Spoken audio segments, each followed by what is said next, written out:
What's up, everybody? I'm Z-Wade, the Z-Wade and Z-Wade Photo, and I'm not doing this video on the teleprompter today.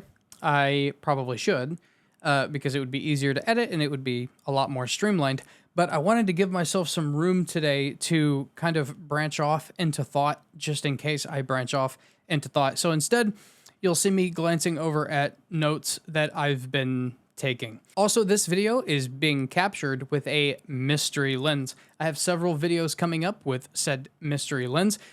Let me know in the comments what you think this lens is. From what I can see right here, I really like the focal length for the Office, and that's a hint, the focal length.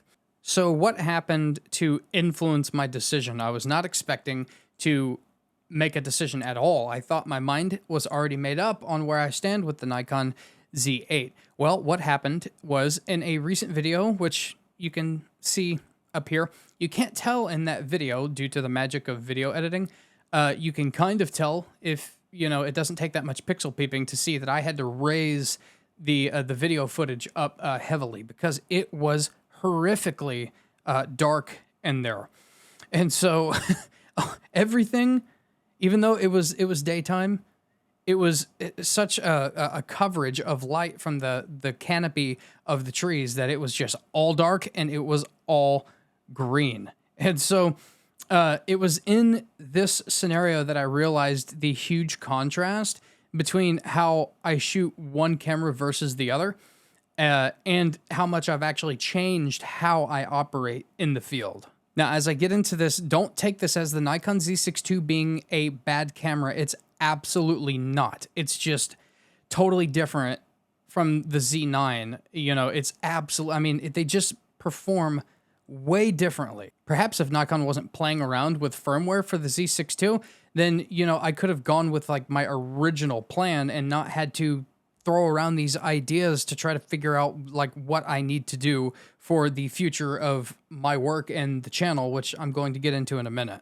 But back to the differences between the two, the Nikon Z9 is just so incredibly different, and it's basically the only camera that I've shot actual photography with, like not for YouTube, for the last like year, right? I've done some macro here and there with the Z6 II, but you know, I would say probably 98% of what you guys have seen in the last 11 months has been on the Nikon Z9 or, you know, the Z5 if I'm just out and about shooting or whatever and I put those pictures up. It has almost entirely been the Z9. Really, the Z9, once you find a focus mode that you really like, I mean, all of them are really good, but you'll hone into one that you use like all the time and you'll realize that it's kind of idiot-proof, right? And it has changed how I shoot in the field.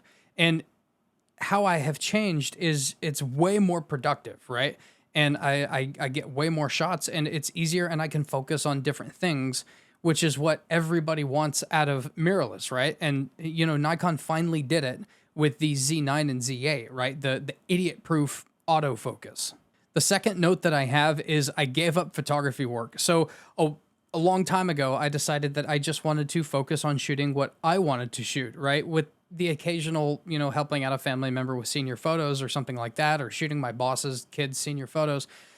And so I haven't needed to dual wield cameras the way that I do, like whenever I'm in photographer mode, not content creator mode. Because content creation is kind of more focused, right? It's more focused on like this camera and this lens, or this camera comparing these lenses, or these two cameras are simply just to hold two different lenses to shoot side by side. So I've been putting out videos like on gear, like kind of watch before you buy stuff, but I haven't been focusing on gear in the hands, right? I've been trying to just focus on photography, right? Being out in the field and actually shooting and showing you guys what I'm shooting. So the Tinkerbell video that I put up in the card a moment ago, that was like an experimental video, right? It's the first video of a whole content genre that I have officially decided that I want to make a mainstay on the channel. And basically what that is giving you guys a look at a workflow that I really miss. And that was before I was a content creator. I was like out in the field and I always had like two cameras and I was just rocking out, you know, and it was hyper focused but it was like so much fun.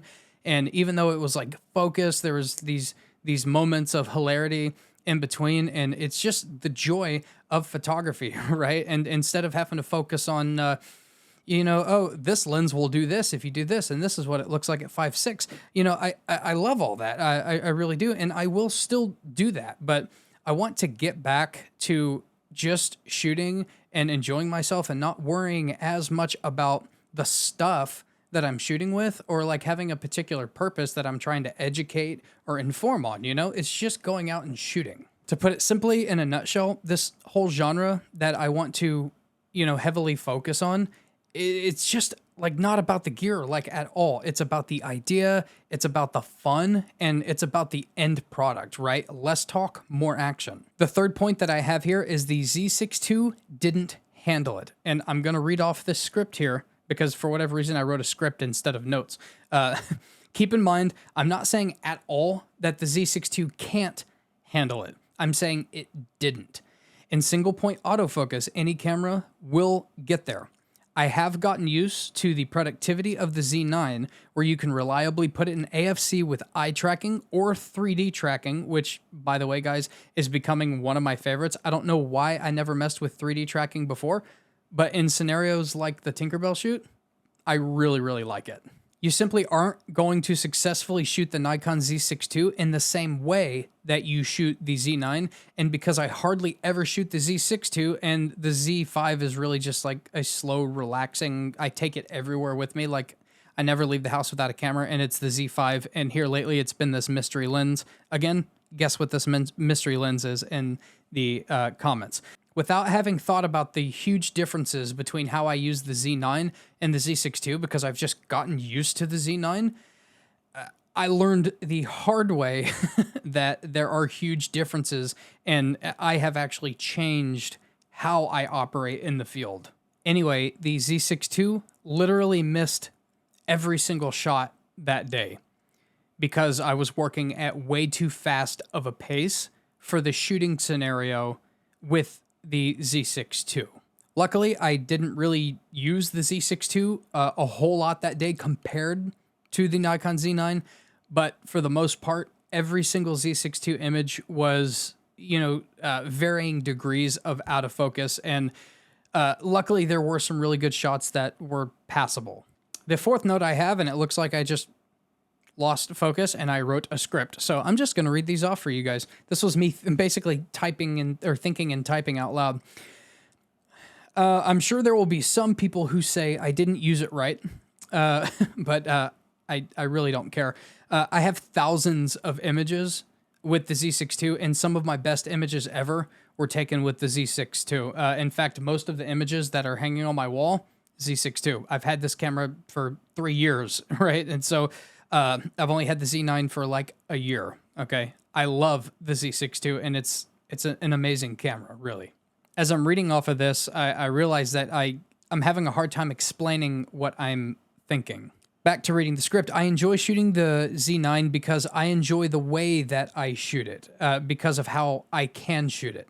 I like the output, the grain structure at higher ISOs. I like the reliability and idiot-proof autofocus because I can focus on framing and everything else.